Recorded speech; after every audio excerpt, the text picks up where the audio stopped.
हमारे मुल्क की इस्टेब्लिशमेंट ने और पीडीएम ने जो इस मुल्क के साथ खिलवाड़ किया उसको डिफ़ॉल्ट के करीब लेकर कौन आया।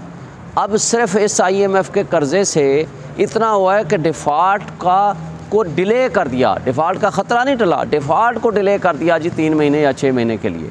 और दूसरी बात जो कह रहे हैं साल बाद हम मईशत को ठीक करेंगे। भाई 14 महीनों में जो मईशत की तबाही आपने अपने हाथों से की है उसका तो पहले हिसाब दो, उसके बाद अगले साल क्या होगा क्या नहीं होगा। कितनी बदकिस्मती की बात है कि प्राइम मिनिस्टर तालियां बजा रहा है कि जी हमने ये मईशत महकमा ज़राअत भी उठा करके हमने फ़ौज के हवाले कर दिए।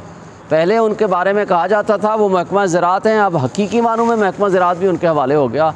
भाई फिर कल महकमा आपाशी भी कर दो, महकमा वाटर एंड पावर भी उनके हवाले कर दो। आपने अगर उनके ज़रिए हुकूमत चलानी है तो डायरेक्ट प्राइम मिनिस्टर हाउस में उनको बिठा दो। तुम्हारे लिए तो डूबने और शर्म का मकाम है कि तुम सिविलियन सुप्रीमेसी की बात करते हो, तुम प्राइम मिनिस्टर हो और वहाँ तालियां बजा रहे हो कि जी हमने ये महकमा इनके हवाले कर दिया कि ये आप संभालेंगे। तो भाई किस किस चीज़ को वो संभालें।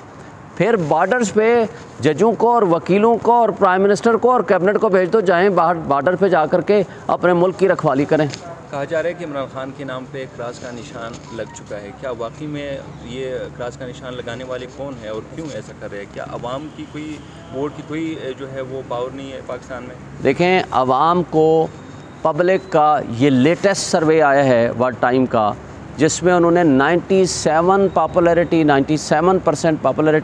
इमरान खान साहब को दिखाई है और 1.6% नवाज शरीफ साहब और 0.7% जो हैं वो जरदारी साहब हैं। इस पॉपुलैरिटी के साथ आवाम को कहते हो तुम्हारे वोट की, तुम्हारे कानून की, तुम्हारा participation in the election process की कोई हैसियत नहीं है। हम ऊपर से फैसला करेंगे कि जो मोस्ट पॉपुलर लीडर है जिसको आवाम चाहती है कि इसको प्राइम मिनिस्टर बनाओ या इनको लेकर आओ, उसको हमने क्रॉस मार देना है। ये कौन लोग हैं वो सब आपके सामने हैं। हमारी मुख्तदर तबके, हल्के, हमारी इस्टेब्लिशमेंट, हमारी पीडीएम की जमातें जो इस मुल्क की रुसवाई का सबब हैं, जो इस मुल्क को डबोने का सबब हैं, आज वो ये कहते हैं कि हमने खान साहब पे क्रॉस मार दिया। इलेक्शन होते हुए आपको नज़र आ रहे हैं? इस वक्त तो कोई इलेक्शन फेयर होते हुए नज़र नहीं आ रहे, लेकिन हम तवक्को रखते हैं तमाम मुख्तदर तबकों से और ये रिक्वेस्ट करते हैं कि वो ऐसे गैर आइनी और गैर क़ानूनी काम से बाज रहें, फ्री एंड फेयर इलेक्शन कराएं ताकि यहाँ मुल्क में रूल ऑफ लॉ हो, लोगों को राइट ऑफ वोट मिले और लोगों को ये एक एहसास मिले कि हमने अपनी हुकूमत अपने वोट के ज़रिए बनाई है। 2 खानवादे दुबई में या लंदन में बैठ के पाकिस्तान के 25 करोड़ आवाम की किस्मत का फ़ैसला कर रहे हैं। ये शर्म का मकाम है हमारे पाकिस्तानी कौम का। पाकिस्तानी कौम के लिए सबसे बड़ी शर्मिंदगी ये है कि आपके मुक़द्दर का फ़ैसला या दुबई में होगा या लंदन में होगा, क्योंकि आप ग़ुलाम हैं। आपको तो ग़ुलामों को तो ना पूछा जाता है, ना ग़ुलाम मुल्क में फ़ैसले किए जाते हैं।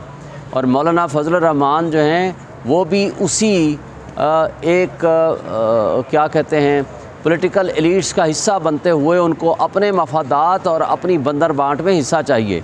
और उनको तकलीफ़ ये नहीं है कि दुबई और लंदन में जो मुलाकातें हो रही हैं वो क्यों हो रही हैं, पाकिस्तान में क्यों नहीं हो रही। उनको तकलीफ़ ये है कि उस बंदर बांट में हमारा हिस्सा किधर गया, हमें पूरा हिस्सा दे दो, उसके बाद जो चाहो करो। सर वो सिर्फ सियासी लोग उसमें शामिल थे, कोई और लोग भी मतलब फसाद उतारे के लोग भी उस मीटिंग में शामिल थे? ये इन्फॉर्मेशन तो आपको होगी, मुझे नहीं पता। कल सेमिनार भी मुनक़िद हुआ। सेमिनार में कल आर्मी चीफ की जानिब से भी कहा गया, मुख्तलिफ हल्कों की जानिब से भी कहा गया कि 1 साल के अंदर मईशत बेहतर हो सकती है। क्या सिनेरियो आप आगे देख रहे हैं कि 1 साल के अंदर पाकिस्तान दोबारा स्टेबिलिटी की जानिब बढ़ सकता है? बड़ी बदकिस्मती है भाई। 1 साल पहले ये मुल्क 6.1% GDP ग्रोथ के साथ चल रहा था, 0% चांस ऑफ डिफ़ॉल्ट था। कुछ लोग कहते हैं 5% था, चले हम 5% मान लेते हैं। आज आप प्रैक्टिकली 100% डिफ़ॉल्ट कर चुके हैं 14 महीनों में। ये 14 महीनों में सर दुबई में कुछ अहम मीटिंग्स हुए, उसमें मौलाना साहब को शामिल नहीं किया गया, जिससे उन्होंने गिला किया और अभी मौलाना साहब को दुबई बुलाया गया है, तो उसको आप किस तरह देख रहे हैं? सर दुबई में कुछ अहम मीटिंग्स हुए, उसमें मौलाना साहब को शामिल नहीं किया गया, जिससे उन्होंने गिला किया और अभी मौलाना साहब को दुबई बुलाया गया है, तो उसको आप किस तरह देख रहे हैं? मुख्तसर सा अपडेट ये है कि आज चेयरमैन PTI के खिलाफ इस जुडिशल कम्प्लेक्स में 7 केसेस एक जज साहब के पास हैं एक और जज साहब के पास और 3 इंसदाद दहशतगर्दी अदालत के जज साहब के पास केसेस थे। ज़रा थोड़ा प्लीज़ खामोश हो जाएं। आज ही इस्लामाबाद हाई कोर्ट में चेयरमैन PTI के खिलाफ 9 नए जो केस रजिस्टर हुए हैं, जिनमें उन्हें ज़िम्नियात के ज़रिए मुकदमात में जो है मुलविस किया गया है। उनमें 8 इंसदाद दहशतगर्दी के केसेस हैं, 1 सीशन केसेस हैं जो कि लाहौर सूबा पंजाब से ताल्लुक़ रखते हैं। उनमें ट्रांजिट बेल खान साहब की फ़िक्स है और अभी हम हाई कोर्ट जा रहे हैं। इसके अलावा आज 7 और केसेस खान साहब के और उनकी वाइफ की इस्लामाबाद हाई कोर्ट में फ़िक्स है, जो हमने मजाज अदालत को मुकदमा उनकी ज़मानतों की दरख्वास्तों की मुंतकिली के हवाले से दी है।